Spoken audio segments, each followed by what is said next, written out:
अर्रहमानु अल्लमल क़ुरआन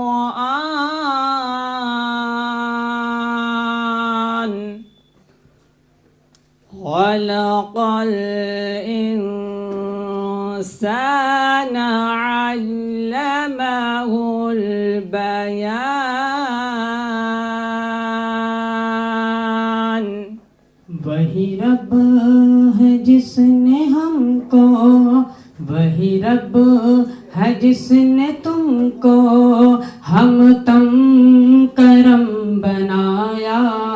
हमें भीख मांगने को, हमें भीख मांगने को तेरा रास्ता बताया।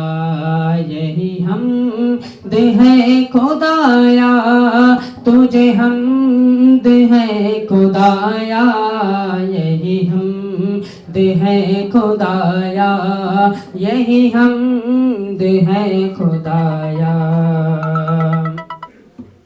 जिक्र अहमद से सीना सजा है, इश्क है ये तमाशा नहीं है। जिक्र अहमद से सीना सजा है, इश्क है ये तमाशा नहीं है।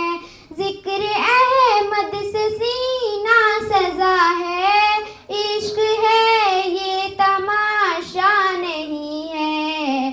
इश्क है ये तमाशा नहीं है। वो भी दिल कोई दिल है जहाँ में, वो भी दिल कोई दिल है जहाँ में, जिसमें तस्वीर तैबा नहीं है। सारे जहां से अच्छा हिंदोसिता हमारा हमारा। सारे जहां से अच्छा हिंदोसिता हमारा हमारा। सारे जहां से अच्छा हम बुलबुले हैं इसकी, ये गुलसिता हमारा हमारा। सारे जहां से अच्छा हिंदोसिता हमारा हमारा। सारे जहां से अच्छा गोदी में खेलती है जिसकी हजारों नदियाँ, गोदी में खेलती है जिसकी हजारों नदियाँ। गुलशन है जिसके दम से दर्द नेहा हमारा हमारा। सारे जहां से अच्छा हिंदोसिता हमारा हमारा। सारे जहां से अच्छा। 15 अगस्त 1947 को हमारा देश अंग्रेज़ों से आज़ाद हुआ।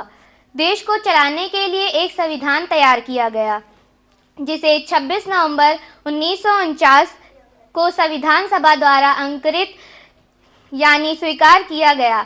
इसे तैयार करने में 2 साल 11 महीने 18 दिन लगे थे। 26 जनवरी 1950 को इसे लागू किया गया था।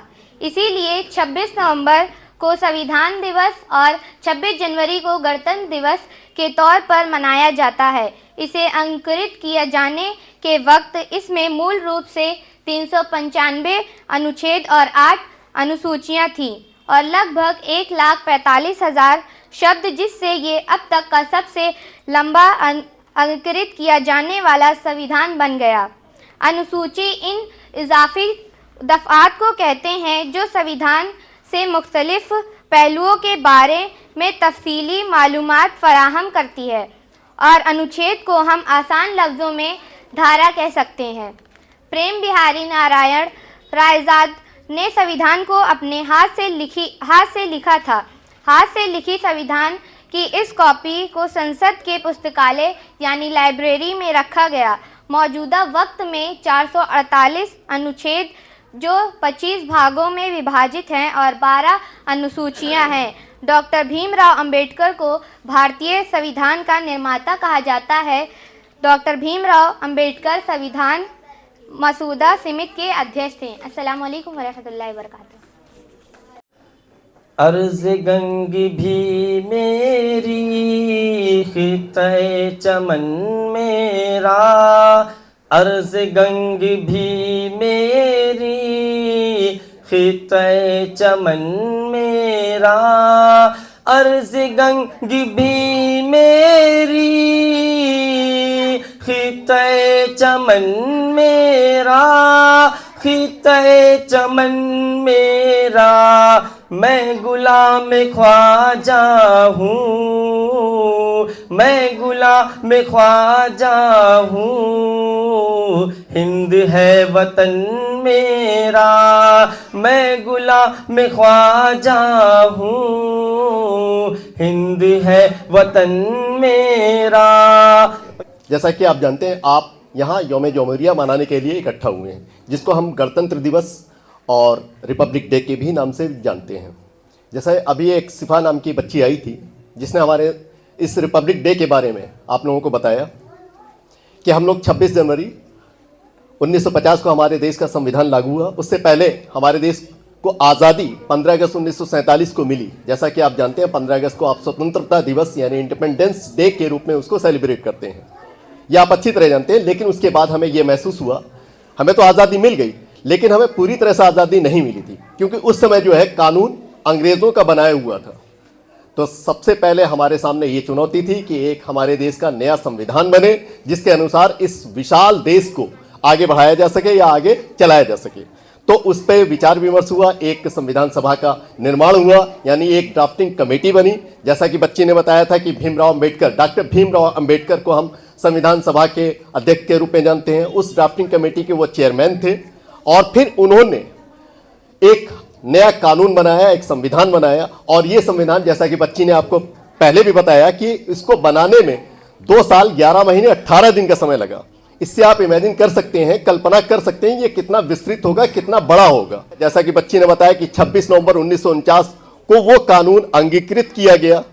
उसके बाद फिर 26 जनवरी 1950 को उसको लागू किया गया। इसीलिए हर साल हम लोग 26 जनवरी को रिपब्लिक डे यानी गणतंत्र दिवस के रूप में मनाते हैं। और इसकी शुरुआत आपने देखा होगा ध्वजारोहण के साथ किया जाता है। हमारा राष्ट्रीय ध्वज है, उसके बारे में आपको बता दूं, क्योंकि आपका ये राष्ट्रीय ध्वज तिरंगा के नाम से भी जाना जाता है, जिसको ट्राइकलर भी कहते हैं। जो हमारा राष्ट्रीय ध्वज 3 रंगों से बना हुआ है। सबसे ऊपर केसरिया रंग आपने देखा होगा, जिसको सैफरन कलर भी कहा जाता है। ये हमारे त्याग और बलिदान का प्रतीक है। इससे ये पता चलता है कि हमारे देश के लोगों ने, यानी जो क्रांतिकारी थे, उन्होंने हमारे देश के आज़ादी के लिए अपने बलिदान त्याग दिए, यानी वो आपका बलिदान कुर्बानी का प्रतीक है। उसके बाद फिर सफ़ेद रंग आता है, जो शांति का प्रतीक होता है। जैसा कि आप जानते हो कि कोई भी इवेंट वगैरह होता है तो उसमें गुब्बारे वगैरह, सफ़ेद गुब्बारे छोड़े जाते हैं, कबूतर छोड़े जाते हैं, वो शांति के प्रतीक होते हैं।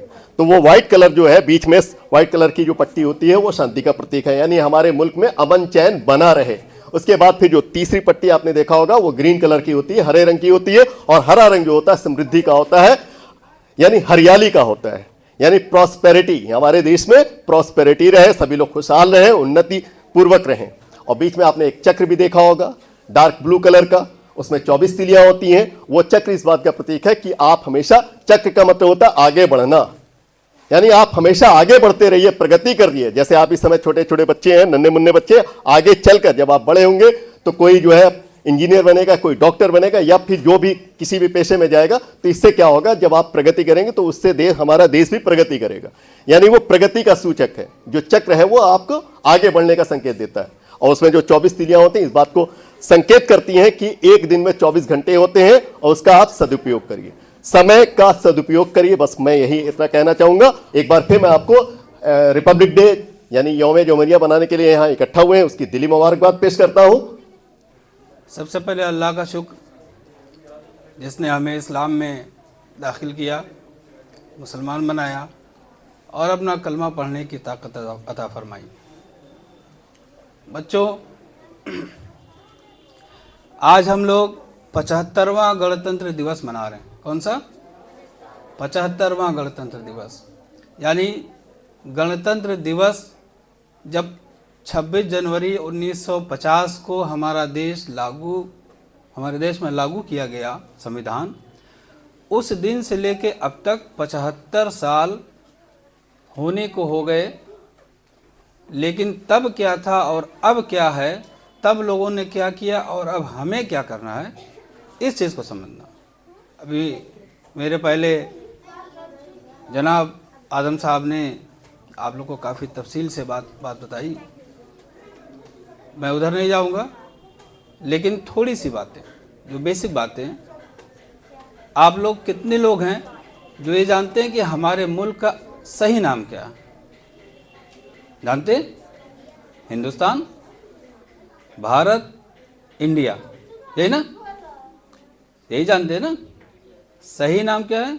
इंग्लिश में बोलते हैं Republic of India, RI, Hindi में भारत गणराज्य। ठीक, अब रिपब्लिक होता क्या? हिंदी में जिसको गणराज्य भी बोलते हैं। गण मतलब होता है लोग, पब्लिक और रिपब्लिक। पब्लिक यानी जो हिंदुस्तान में रहने वाले लोग हैं वो सारे के सारे मिल करके जब एक कानून को मानेंगे, एक कानून पे चलेंगे, तो उसे हम लोग रिपब्लिक ऑफ इंडिया बोलते हैं। जैसे आपने देखा होगा, अगर आप चेन्नई जाएं तो चेन्नई के जो वेश है, भाषा है, खाना पीना है, अलग है। तमिल बोली जाती है। कश्मीर जाएंगे तो वहाँ दूसरी बोली है। अभी आप लोग कश्मीरी घूमते होंगे, देखा होगा वो कैसा बोलते हैं।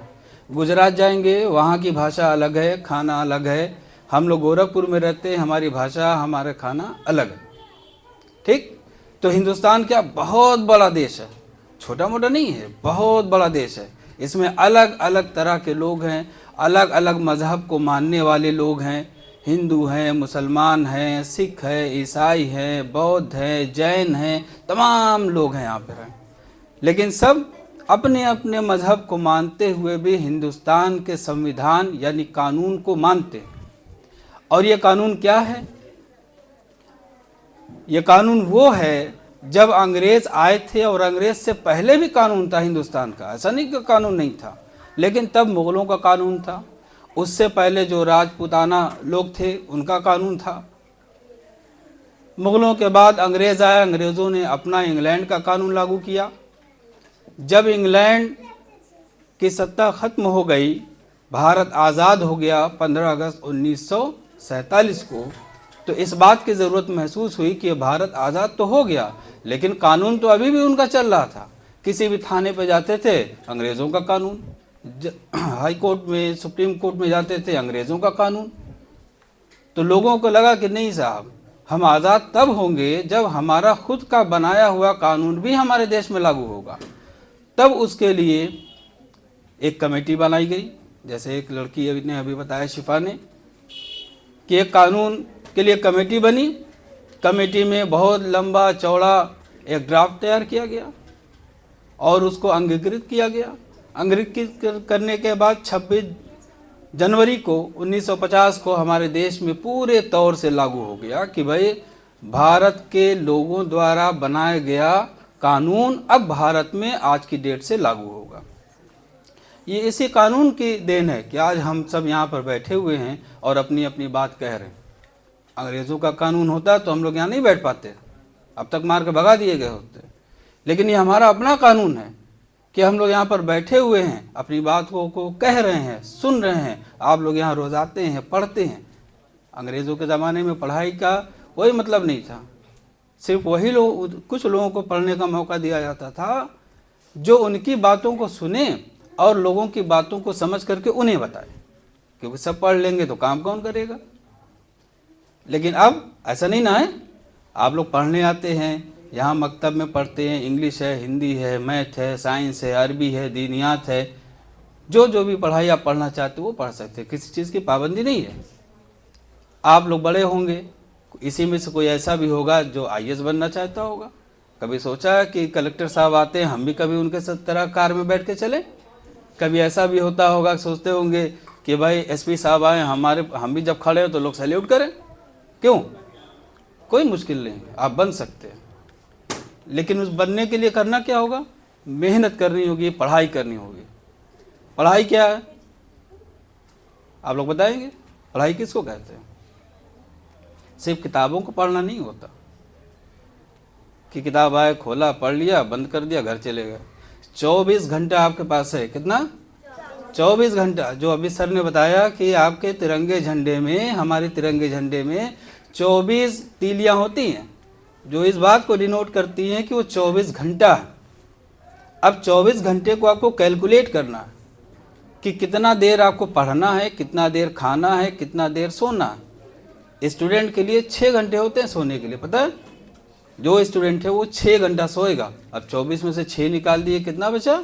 18 घंटा। ठीक है, 18 घंटे में आप 6 घंटा स्कूल अपने रहते हैं, अब कितना बचा? 12 घंटा। ठीक है, 12 घंटे में आप 1 घंटा या 2 घंटा ट्यूशन जाते होंगे, बचा कितना? 10 घंटा। 10 घंटे में आप 2 घंटा सुबह का नाश्ता, दोपहर का खाना और रात का खाना अगर जोड़ लें तो बचेगा कितना? 8 घंटा। ठीक है, उस 8 घंटे में अगर आप 2 घंटा खेल में निकाल दें तो कितना बचा? 6 घंटा। अब ये 6 घंटा हम लोग क्या करते हैं? कभी उनके साथ, कभी उनके साथ, कभी यहाँ बैठे, कभी वहाँ लेटे हुए, वो 6 घंटा हम बर्बाद कर देते हैं। लेकिन उसी 6 घंटे को अगर आप सही यूटिलाइज करें, अपनी स्कूल की किताबें पढ़ें, अपने मकतब की किताबें पढ़ें, ज़्यादा से ज़्यादा नॉलेज गेन करें। जैसे ये लिखा हुआ है तो क्या लिखा हुआ है, ये बोर्ड बना है किस चीज़ का बना है, क्यों बना है, कैसे बना है, ये जानकारी होनी चाहिए। मैं माइक में बोल रहा हूँ, ये माइक क्या है, कैसे काम करता है, इसकी जानकारी, जितनी ज़्यादा नॉलेज आप गेन करेंगे उतनी ज़्यादा आप अच्छे नागरिक बनेंगे, और अच्छे नागरिक बनने के बाद अच्छे इंसान भी बनेंगे। मेरी दुआ है कि आप लोग हमेशा अच्छे से पढ़े लिखें, अल्लाह कामयाब करे, जो जायज़ तमन्नाएं वो पूरी करें। बहुत बहुत शुक्रिया। अस्सलाम वालेकुम। सभी अज़ीज़ बच्चों और बड़ों को मेरा सलाम। आज 26 जनवरी 2024, आज के दिन को क्या कहते हैं आप बच्चे बताएंगे? और उर्दू में, हिंदी में? हाँ, सबको पता है माशाअल्लाह। तो गणतंत्र दिवस पहली बार कब मनाया गया था, किसी को पता है? नहीं पता होगा। गणतंत्र दिवस सन 1955 में पहली बार मनाया गया। कब मनाया गया? जब 26 जनवरी 1950 में संविधान लागू किया गया, उसके बाद पहली बार जो गणतंत्र दिवस मनाया गया वो 1955 में मनाया गया था। कब? 1955 में। आज कौन सा दिन है? 26 जनवरी गणतंत्र दिवस, जो हमारे भारत गणराज्य का सबसे ऐतिहासिक दिन है। आज़ादी कब मिली थी? हाँ, सन भी बताइए। 15 अगस्त 1947। और 26 जनवरी को क्या हुआ था? संविधान लागू हुआ था। जो भारत का अपना एक संविधान जो अंग्रेज़ों से आज़ादी के बाद हमें मिला, वो 26 जनवरी को लागू हो गया 1950 में।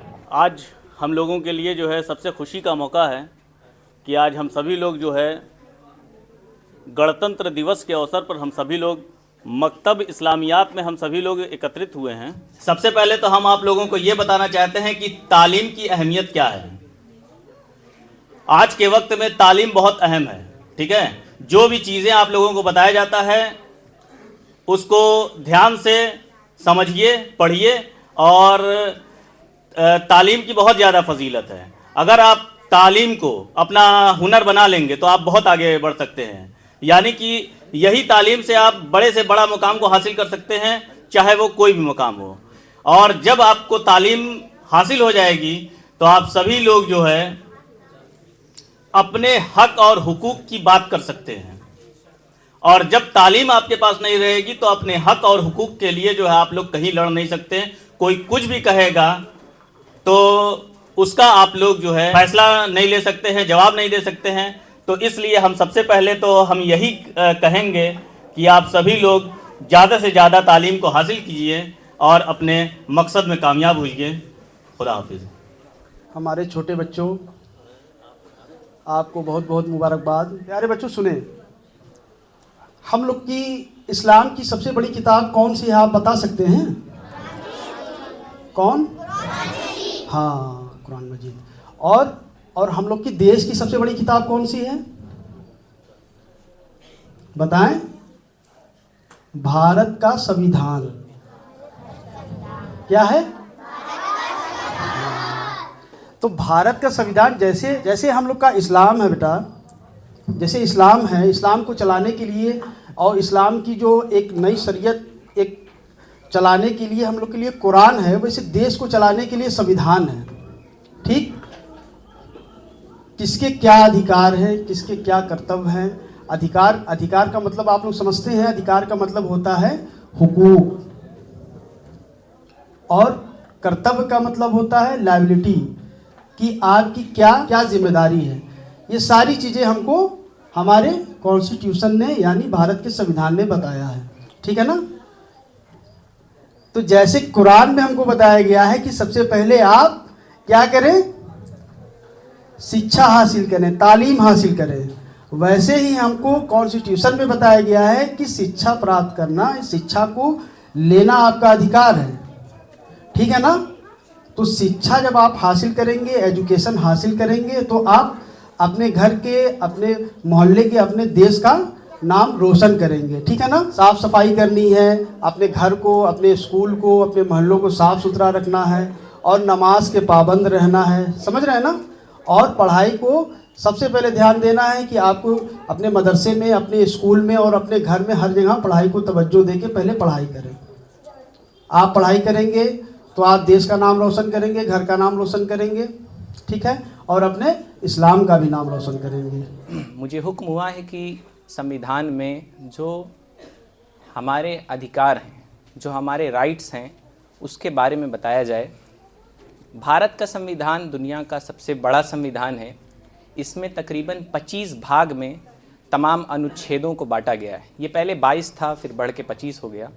इसके भाग तीसरे भाग में अनुच्छेद नंबर 12 से लेकर 36 तक हमारे अधिकारों का जिक्र किया गया है कि भारतीय संविधान की रोशनी में जो इंडियन लॉ है, जो कानून है, वो हमें क्या अधिकार देता है, एक आम नागरिक के क्या क्या अधिकार हैं, हमारे क्या क्या राइट्स हैं। तो ये अनुच्छेद 12 से लेकर अनुच्छेद 36 तक इसका जिक्र किया गया है। सबसे पहला जो हमारा फंडामेंटल राइट है वो समता का अधिकार है, यानी सबको कानूनी नज़र से एक बराबर देखा जाएगा। न्यायपालिका में किसी को कोई मुजरिम हो, वो किसी ख़ास कम्युनिटी से ताल्लुक़ रखता हो, तो उसे कोई छूट नहीं दी जाएगी इस बुनियाद पर कि वो ख़ास कम्युनिटी से ताल्लुक़ रखता है। ये हमारा पहला अधिकार है, समानता। और जो सार्वजनिक जगह हैं, जो पब्लिक प्लेस हैं, वहाँ पर किसी कम्युनिटी को प्रायोरिटी नहीं दी जाएगी। ये हमारे संविधान ने जो पहला हक हमें दिया है वो ये दिया है कि हम सब समान हैं। हाँ, राज्य सरकार या फिर केंद्र सरकार अगर किसी पिछड़े वर्ग को चाहती है तो वो आरक्षण दे देती है। वो जो पिछड़ा वर्ग है, समाज से कटा हुआ वर्ग है, उसको आरक्षण दे के मुख्य धारा से जोड़ने की कोशिश की जाती है। तो पहला हमारा अधिकार है कि हमें समानता की निगाह से देखा जाएगा। समानता मतलब बराबर, सब बराबर हैं कानून की नज़र में। वो किसी भी कम्युनिटी से, किसी भी धर्म से, किसी भी जाति से ताल्लुक़ रखता हो, वो कानून की नज़र में बराबर है, उसे समानता का अधिकार दिया गया है। दूसरा जो अधिकार हमें दिया गया है वो स्वतंत्रता का अधिकार दिया गया है। स्वतंत्रता मतलब आज़ादी। इसमें बहुत सारी चीज़ें आती हैं, जैसे अपने विचार व्यक्त करने की आज़ादी, अपनी बातें लोगों के बीच रखने की आज़ादी, अपनी बातें बोलने की आज़ादी, और इसके अलावा अपने धार्मिक आज़ादी। आप किसी भी धर्म पर अमल कर सकते हैं, किसी भी धर्म को अपना सकते हैं, उसके अलावा उसका प्रचार प्रसार कर सकते हैं। ये एक बिंदु है, इसके तहत बहुत सारी बातें आती हैं। तो हम इस लिहाज से भी आज़ाद हैं कि हम अपनी बातें, अपनी जो कम्युनिटी है या जो जिन लोगों तक भी हम पहुंचाना चाहें वो पहुंचा सकते हैं। ये भी हमें आज़ादी दी गई। तीसरा जो हमारा अधिकार है वो शोषण के विरुद्ध अधिकार, यानी कोई अगर हमारे अधिकारों का हनन करता है, कोई हमें परेशान करता है, ज़हनी तौर पर कोई आपको परेशान करता है, जिस्मानी तौर पर आपके हुकूक का इस्तेहसाल करता है, आपको मारता है, पीटता है, कोई आपको गाली देता है, कोई आपसे हॉट टॉक करता है, कोई कुछ भी करे आपके साथ, बदतमीज़ी करता है, बिलखुसूस बच्चियों का बहुत सी जगहों पे शोषण होता है, तो इसके विरुद्ध हम उस एक्शन ले सकते हैं। ये हमारा अधिकार है कि हमारा किसी भी लिहाज से शोषण नहीं किया जाएगा, बिलखुसूस बच्चों का और औरतों का। जैसे बाल श्रम लोग कराते हैं, 14 साल से कम के जो बच्चे हैं उनसे मजदूरी कराते हैं, तो ये बच्चों का शोषण माना गया है हमारे कॉन्स्टिट्यूशन में कि बच्चों से हम मजदूरी नहीं करा सकते। तो अगर कहीं पे किसी बच्चे से मजदूरी कराई जा रही है, उसे मारा पीटा जा रहा है या फिर उसे पढ़ने नहीं दिया जाता किसी बच्ची को, तो फिर हम अपने संविधान के लिहाज से उसके विरुद्ध आवाज़ ज़रूर उठा सकते हैं। तो इस बारे में भी हम आज़ाद हैं कि कोई हमारा शोषण नहीं कर सकता, कोई हमें परेशान नहीं कर सकता, वो ज़हनी तौर पे हो या फिर जिस्मानी तौर पे हो। चौथा, धार्मिक स्वतंत्रता, यानी धर्म के तई हम आज़ाद हैं, हम किसी भी धर्म को अपना सकते हैं, हम उस पर अमल कर सकते हैं, उसकी बातें लोगों तक पहुंचा सकते हैं, उसका प्रचार प्रसार तबलीग कर सकते हैं। हम मुसलमान हैं तो हम आज़ाद हैं मुसलमान रहने के लिए, इसके लिए हमारे ऊपर कोई दबाव नहीं डाला जा सकता कि आप अपने धर्म को छोड़िए। तो भारतीय संविधान हमें ये इजाज़त देता है कि हम जिस भी धर्म को चाहें उसे अपना सकते हैं और उसका प्रचार प्रसार कर सकते हैं, लोगों को उसकी तालीमात, इस्लाम धर्म क्या कहता है ये हम बता सकते हैं। इसके अलावा शिक्षा संबंधी अधिकार, यानी हर एक को शिक्षा हासिल करना, एजुकेशन हासिल करना, तालीम हासिल करने का अधिकार है। कोई इंस्टीट्यूट हो वो कहे कि हम सिर्फ जो बहुसंख्यक हैं, कोई किसी खास कम्युनिटी को नहीं पढ़ाएंगे, हम मुस्लिम बच्चों का दाखिला नहीं लेंगे, तो ऐसा वो नहीं कर सकते। हर एक को एजुकेशन लेने का अधिकार है हिंदुस्तान में, हर एक जो है तालीम हासिल कर सकता है किसी भी इदारे में। और आखिरी जो है वो संवैधानिक उपचारों का अधिकार, इसको फंडामेंटल राइट्स यानी जो मौलिक अधिकार 6 हैं, इसकी रीढ़ की हड्डी कहा गया है, इसको रेमेडी कहा गया है। अगर कोई आपसे वो 5 अधिकार छीनता है, यानी आपको एक निगाह से नहीं देखा जा रहा है, समानता का अधिकार कोई आपसे छीनता है, उसके अलावा आपसे कोई बोलने नहीं दे रहा है, आपको अपनी बातें रखने नहीं दे रहा है, कोई आपको अपने धर्म पे अमल नहीं करने दे रहा है, या फिर आपको कोई तालीम हासिल करने से रोक रहा है, तो ये जो छठा अधिकार है, अगर कोई आपका अधिकार छीनता है तो आप डायरेक्ट सुप्रीम कोर्ट या हाई कोर्ट में रिपीट दाखिल करके ये अपील कर सकते हैं कि मेरा अधिकार फलाने के ज़रिए छीना जा रहा है, उस पर उसके विरुद्ध कार्रवाई की जाए। तो ये जो छठा अधिकार है वो 5 अधिकारों के बचाव के लिए रखा गया है कि कोई आपसे आपका अधिकार छीन नहीं सकता है। तो कितने अधिकार टोटल हैं? 6 अधिकार। पहले 7 थे, 44वें संशोधन में वो भूमि के संबंधी अधिकार जो है वो हटा दिया गया, ये 6 अधिकार दिए गए। लेकिन सारे अधिकारों का ताल्लुक जो है वो एजुकेशन से है। एक ठेले वाले शख्स को कोई थप्पड़ भी मार दे तो उसके खिलाफ वो FIR कराने थोड़ी ना जाएगा, बेचारे को लिखनी नहीं आती एप्लीकेशन। तो अगर हम पढ़े लिखे नहीं होंगे तो यकीनन जो है हमारे अधिकार छीने जाएंगे, हमसे लिए जाएंगे। तो सबसे हर चीज़ की जो रीढ़ की हड्डी है वो एजुकेशन, तालीम है। वो आज हम स्टेजों से चीख लें, चिल्ला लें, हमसे हमारे हुकूक छीने जा रहे हैं। आप मिंबर से हम चिल्ला कर, हम चाय की दुकानों पे बैठकर आप इसका इलाज नहीं कर सकते। वो किसी शायर ने कहा था कि सरे मिंबर हम ख्वाबों के महल तामीर करते हैं, हम इलाजे गम नहीं करते, फ़कत तकरीर करते हैं। मुस्तफा जाने रहमत पे